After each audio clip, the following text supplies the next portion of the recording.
तो बहुत सारे लोग ऐसे होते हैं कि उन्हें अपनी बॉडी में साइंस दिखते तो हैं, लेकिन वो समझ नहीं पाते। ऐसे कौन से ऐसे बॉडी के साइंस हैं जो हमारे बताते हैं कि हमारा लिवर अब धीरे-धीरे खराब हो रहा है, जिसे हमें इग्नोर नहीं करना चाहिए? देखो, लिवर खराब होना मतलब किस तरह से खराब हो रहा है, वो डिफाइन करना बहुत ज़रूरी होता है। एक होता है फैटी लिवर, जो जनरल पॉपुलेशन में पाया जाता है, लेकिन उसके ग्रेड्स होते हैं, सिविरिटीज़ होती है, लाइक ग्रेड 1, ग्रेड 2, ग्रेड 3। और अगर लिवर बहुत ही ज़्यादा डैमेज हो जाता है, तो उसे हम सिरोसिस या लिवर फेल्यूर कहते हैं। तो अगर फैटी लिवर की अगर हम बात करें, तो वो बहुत कॉमनली देखा जाता है। और अगर उसके अगर सिम्पटम्स या साइन्स की हम बात करें, तो अ, थकावट रहना, जिसे हम फटीग कहते हैं, हल्का-सा राइट साइड पे जहाँ पे हमारा लिवर पेट के अंदर लोकेटेड है, वहाँ पे हल्का-सा डिस्कम्फर्ट होना, ये आम तौर पे देखा जाता है। लेकिन जब लिवर सिरोसिस कहते हैं, जो लिवर एक्चुअली में डैमेज होता है, उसके क्या साइन्स हैं? जॉन्डिस यानी कि पीलिया होना, पेट में पानी आना, पैरों में सूजन आना, कई बार मेंटल कन्फ्यूजन आना, ये सारी अगर सिम्पटम्स या आप में अगर देखे जाते हैं पेशेंट्स में, तो हम वो आइडेंटिफाई करने के लिए काम आ सकते हैं। ठीक है, ओके। तो सर जैसे हमने बात भी की कि हुँ। लिवर हमारे शरीर का एक बहुत ही इम्पोर्टेंट ऑर्गन है, तो आप डॉक्टर प्लीज़ बताइए कि लिवर हमारे शरीर में क्या-क्या फंक्शन करता है? ओह! लीवर लीवर हमारे शरीर की फैक्ट्री है। उसके कई सारे फंक्शंस हैं, सिंथेटिक फंक्शन है और डिटॉक्सिफिकेशन का फंक्शन है, इम्यूनिटी का फंक्शन है। अगर सिंथेटिक फंक्शन की हम बात करें, तो प्रोटीन, अल्बुमिन जो हम कहते हैं, वो लीवर में बनता है। कई सारी विटामिन्स जो है, वो लीवर में बनती है। प्लेटलेट को बनाने वाला हार्मोन जो है, जो हमारे ब्लड में प्लेटलेट की मात्रा बना के रखता है, वो भी लीवर में बनता है। डिटॉक्सिफिकेशन की बात करें, तो देखो ऐसे है कि जो भी हमारे बॉडी में जितनी भी प्रोसेसिंग होती है, वो अल्टीमेटली लीवर में जाती है और वहाँ से ही वो डिटॉक्सिफिकेशन होके जो टॉक्सिक वेस्ट प्रोडक्ट है, वो ब्लड में रिलीज़ होते हैं, कुछ बाइल में आते हैं, कुछ ब्लड में जाते हैं और वो किडनी से निकल जाते हैं। ओके, तो बेसिकली ये एक तरह का फ़िल्टर है, जो फ़िल्टर है, हाँ, बिल्कुल, तो बिल्कुल हमारे शरीर फ़िल्टर है। में जो गंदगी है उसे निकालता है। बिल्कुल। और इम्यूनिटी इम्यूनिटी का भी एक बहुत इम्पोर्टेंट ऑर्गन है। हुँ। जो होस्ट इम्यूनिटी या रेजिस्टेंस जो हम कहते हैं इन्फेक्शन के अगेंस्ट, उसमें भी लीवर हमारा काफी तरह से मदद सक्रिय करता है। होता है। ओके, बिल्कुल, बिल्कुल। बिल्कुल। या डॉक्टर एक और चीज़ बताइएगा कि लिवर की प्रॉब्लम आजकल इतनी ज़्यादा लोगों में बढ़ती जा रही है। आई थिंक जब भी किसी से बात की जाती है तो उन्हें कुछ या तो ऐसे लक्षण दिखाई देते हैं हुँ, कि उन्हें लिवर से रिलेटेड कोई प्रॉब्लम रहती है हुँ। या फिर उन्हें प्रॉब्लम ही होती है लिवर से जुड़ी कोई भी बीमारी। क्यों ऐसा हो रहा है? आज के समय में ऐसा क्या बदलाव हुआ है कि लिवर की बीमारी बहुत ज़्यादा बढ़ रही है? 2 कारण हैं। सबसे पहले तो हम अल्कोहल की तरफ जाते हैं। अल्कोहल का सेवन बढ़ा हुआ है। मैं ये नहीं कहूँगा कि पुराने ज़माने में अल्कोहल का सेवन नहीं होता था, बट यंगर जनरेशन नाउअडेज़ ऐसे है कि अल्कोहल की तरफ थोड़ा-सा ज़्यादा उनका इंक्लिनेशन है। बहुत कम उम्र में वो शराब का ज़्यादा सेवन शुरू कर देते हैं।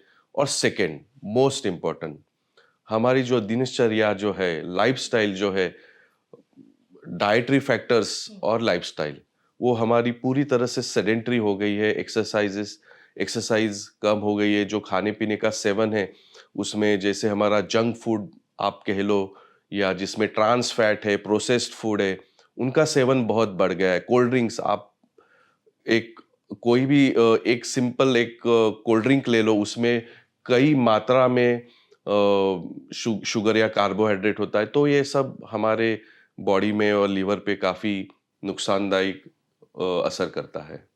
डॉक्टर आपने बात की कि शराब से रिलेटेड हुँ, कि शराब पीने की वजह से लिवर की बीमारियां हुँ। ज्यादा बढ़ रही है। लिवर की बीमारियों का नाम सुनते ही लोगों के मन में यही आती है चीज कि ज्यादा शराब पीने की वजह से ही लिवर की बीमारी हो सकती है। तो क्या सिर्फ शराब ही एक फैक्टर है या लाइफस्टाइल के अलावा भी और चीजें हैं जो लिवर की बीमारियों को अफेक्ट करती है जिससे इसका खतरा बढ़ता है? देखो, शराब ऐसे है कि शराब एक मेजर फैक्टर है, बट ऐसे नहीं है कि शराब इज़ द ओनली फैक्टर। कई सारे अदर फैक्टर्स जो है लीवर को डैमेज करते हैं। जैसे मैंने आपको कहा कि ओबेसिटी यानी कि मोटापा, और जंक फूड का अधिक मात्रा में सेवन होना, दूसरे इन्फेक्शंस भी है लीवर के जो मैं आपको मेंशन करना चाहूँगा, जिसे हम हेपेटाइटिस बी कहते हैं या हेपेटाइटिस सी कहते हैं। ये जो इन्फेक्शंस है जो लीवर पे असर करते हैं, लीवर को डैमेज करते हैं, ये भी उन्हीं कारणों में से है जो अल्कोहल छोड़ के जिसे हम non alcoholic fatty liver disease कहते हैं और जो लीवर को डैमेज करते हैं। ओके। सो बेसिकली लीवर का डैमेज 2 तरह से डिफाइन किया जाता है। एक है अल्कोहलिक फैटी लिवर डिसीज जिसका मतलब अल्कोहल के सेवन से लीवर का डैमेज हो रहा है और एक होता है non alcoholic fatty liver disease जिसमें अल्कोहल का सेवन नहीं होता है, उसमें दूसरे फैक्टर्स प्ले करते हैं। जैसे एक बार और डिफाइन कर दीजिए कौन-कौन से? जैसे कि ओबेसिटी यानी कि मोटापा, जिसे हम अभी रिसेंटली नया नाम दिया जा रहा है, मेटाबॉलिक एसोसिएटेड लिवर डिसफंक्शन कहा जाता है उसको। दूसरा जंक फूड का सेवन, ओके। थर्ड हेपेटाइटिस बी और हेपेटाइटिस सी का इन्फेक्शन होना जिससे लिवर का डैमेज होता है और लिवर फेल्यूर या लिवर सिरोसिस हम जो कहते हैं वो आता है। तो ये मेन रीजंस हैं हाँ, जो non alcoholic non fatty liver alcoholic, disease के। Yes yes. एक और चीज़ है डॉक्टर कि बहुत सारे लड़कों में ऐसी प्रॉब्लम देखी जाती है कि आजकल उनका चेस्ट काफी ज्यादा बढ़ गया है, जैसे आई थिंक हम मेन बूब्स मूव्स कहते हाँ हैं। हाँ हाँ, क्या इसका लिवर से कोई इंटर रिलेशन है? यस। मैं ऐसे नहीं कहूँगा कि अगर मेल ब्रेस्ट अगर प्रोमिनेंट हो रहे तो वो लीवर फेल्यूर से ही हो रहे, ये कहना थोड़ा ज़्यादा हो जाएगा। बट हाँ, जिन लोग पेशेंट्स का लीवर डैमेज है या लीवर सिरोसिस है और उसके वजह से उनको लीवर फेल्यूर हो रहा है, उनमें जो मेल है उनमें जो ब्रेस्ट है उनमें स्वेलिंग आती है और it is a sign of liver failure. Okay, तो या इसको कैसे कम कर सकते हैं? क्या या रिवर्सिबल है या नहीं है? नहीं, बाय द टाइम हम्म, जब मेल ब्रेस्ट में स्वेलिंग आ जाती है लीवर फेल्यूर के कारण, तब तक जो लीवर का डैमेज होता है वो परमानेंट हो चुका होता हो है। चुका होता है। तो यस। मतलब अगर किसी के ब्रेस्ट का साइज, आदमियों के ब्रेस्ट का साइज बढ़ रहा है, उन्हें हम्म समझ में आ चुका है कि हाँ उनके लिवर में खराबी हो रही है, हम्म उन्हें तुरंत क्या करना चाहिए? क्या छोड़ देना चाहिए और क्या शुरू कर देना चाहिए? देखो, ऐसे है कि सबसे इम्पोर्टेंट तो यही होगा कि अगर वो ऐसे नोटिस करते हैं तो उन्होंने उनके जो फिजिशियन है या लीवर के जो उनके डॉक्टर्स हैं उनसे उन्होंने कंसल्ट करना चाहिए। जैसे कि मैंने आपको बताया कि मेल ब्रेस्ट की स्वेलिंग जो है ये तभी आती है लीवर के कारण जब लीवर सिरोसिस या लीवर फेल्योर हुआ होता है, तो दैट इज़ अ साइन।